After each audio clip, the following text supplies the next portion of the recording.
Bonjour à tous, aujourd'hui nous allons voir les bases de React Native. Donc nous allons créer notre premier projet et on va le build pour pouvoir l'installer sur un téléphone Android. Déjà React Native, qu'est-ce que c'est? C'est un framework en JavaScript ou TypeScript qui permet d'écrire une seule fois une application et de pouvoir la déployer sur iOS, sur Android ou pour le web. Donc la première chose à faire, c'est d'installer Node.js parce que React Native fonctionne avec des paquets Node.js. Donc pour ça, on va sur leur site, on télécharge l'installeur, donc moi je vais pas le faire parce que je l'ai déjà installé. Donc une fois que c'est fait, on va choisir un dossier pour notre projet. Donc ensuite on va copier le chemin d'accès et on va ouvrir le dossier dans VS Code. Donc ensuite on va installer le paquet Node.js qui va nous permettre de créer notre projet. Donc pour ça on fait npm install et le paquet il s'appelle create expo app. Ensuite on attend. Voilà. Ensuite on va appeler le paquet, donc pour ça on fait npx, ensuite on met le nom de notre paquet, donc create expo app, et ensuite on met le nom de notre application, donc là on va mettre ABC. Ensuite on attend qu'il nous crée le projet.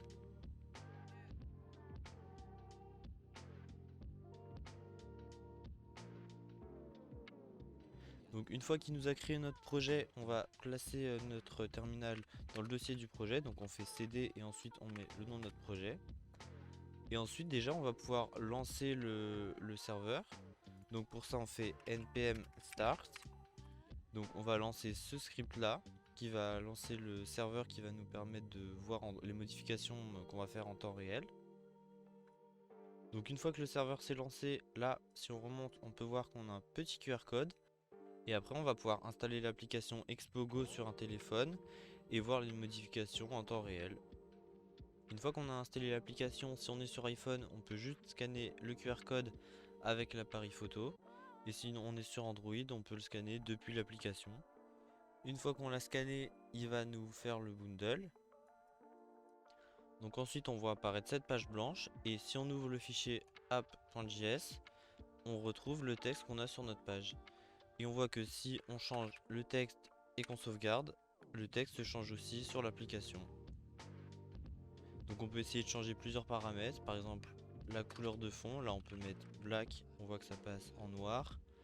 Ou si on met rouge, red, c'est aussi en rouge. Donc ensuite on va voir comment on fait pour build l'application et pour pouvoir l'installer vraiment sur le téléphone.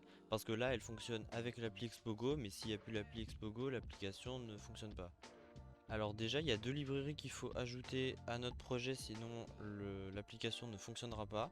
Donc pour ça on ouvre un nouveau terminal, on se place encore dans le dossier de notre projet et on fait npm install react-native-safe-area-context. On attend qu'il s'installe.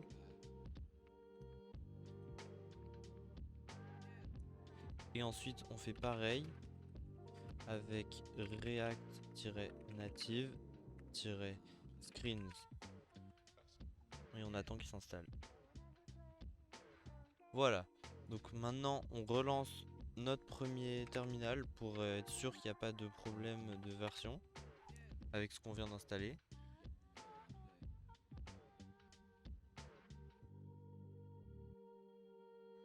Là on voit qu'il y a des problèmes et que les versions sont installées sont pas celles qui sont attendues.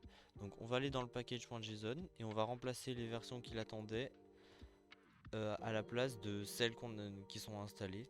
Donc on voit que pour Safe Area Context c'est la 4.8.2 qui est installée, alors qu'il veut la 4.6.3, donc on écrit 4.6.3.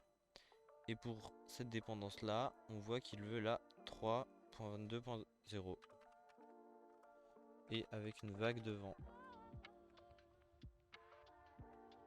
Voilà.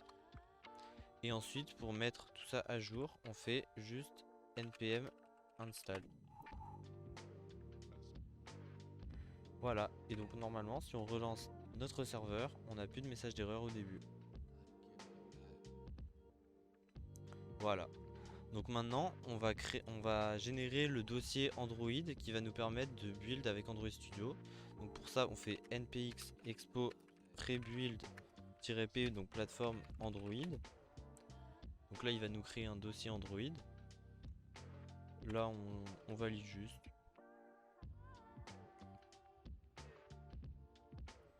Voilà, donc maintenant on peut ouvrir Android Studio. On fait Open, on colle l'emplacement de notre projet. Ensuite on clique sur Android, donc là on voit qu'il le reconnaît bien comme un projet Android. On fait OK, on fait Trust. Ensuite là, si on regarde, il est en train de synchroniser le projet, donc on attend simplement.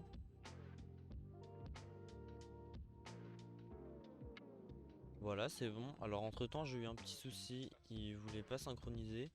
Donc pour ça, j'étais dans Build, j'ai fait Select Build Variant et j'ai fait Reimport. Donc ensuite, là, on va mettre en Release pour que l'application soit vraiment indépendante sur le téléphone. Et on va attendre.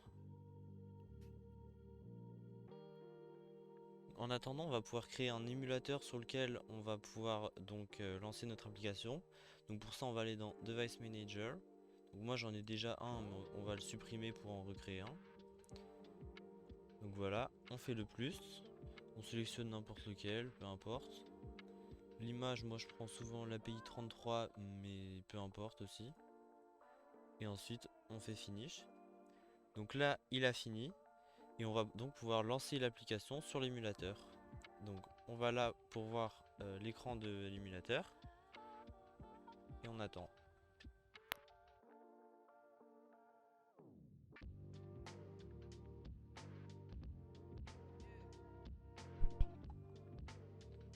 Voilà, et là on a juste à attendre que l'application se lance. Et voilà, et là on retrouve notre application de tout à l'heure. Et on voit qu'elle est vraiment installée sur l'émulateur. Donc maintenant, si on veut faire un APK pour pouvoir l'installer sur un téléphone Android en dehors du PC, on fait Build, Build Bundle APK et Build APK. Et encore une fois, on attend qu'il nous fasse l'APK.